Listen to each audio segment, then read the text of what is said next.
In this video, we'll be looking at the cycle or circle of fifths.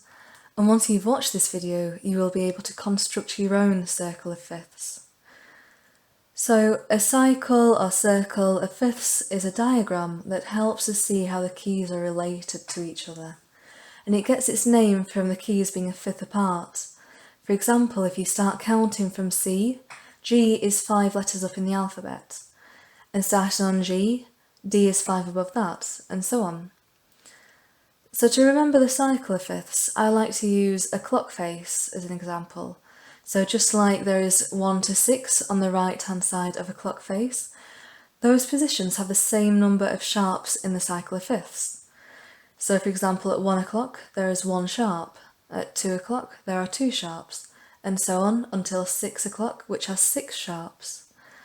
And the flat side is a mirror image with regards to the amount of flats. So at 11 o'clock, which is the mirror of 1 o'clock, there is 1 flat.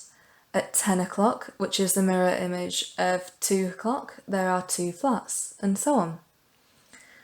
So here you can see the cycle of fifths with examples from using the treble clef.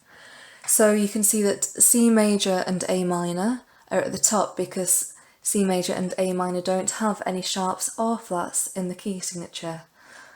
And you'll also notice that the major keys are always on the outside, whereas the minor keys are always on the inside of the circle.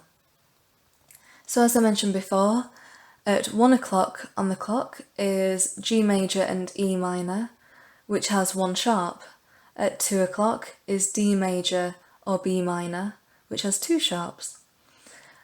And as we follow the circle around in a clockwise manner, starting from C, G is a fifth above C. So if you count at 5, C, D, E, F, G, G is 5 up.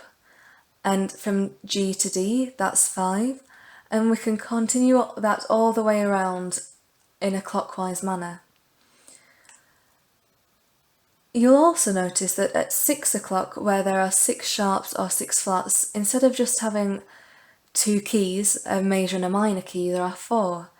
And the reason for that is that F sharp major and G flat major both have 6 sharps or 6 flats, just like D sharp minor and E flat minor have 6 sharps and 6 flats respectively as well.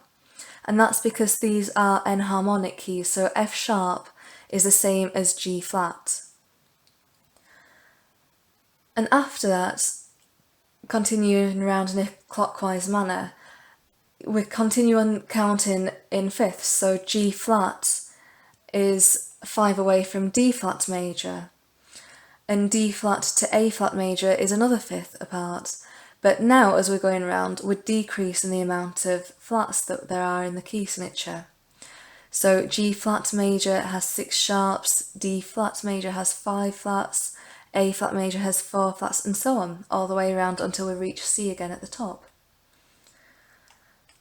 So now, double check that you are able to construct your own cycle of fifths, starting with C major and A minor in the top position, and then moving round in fifths from the sharps to the flats.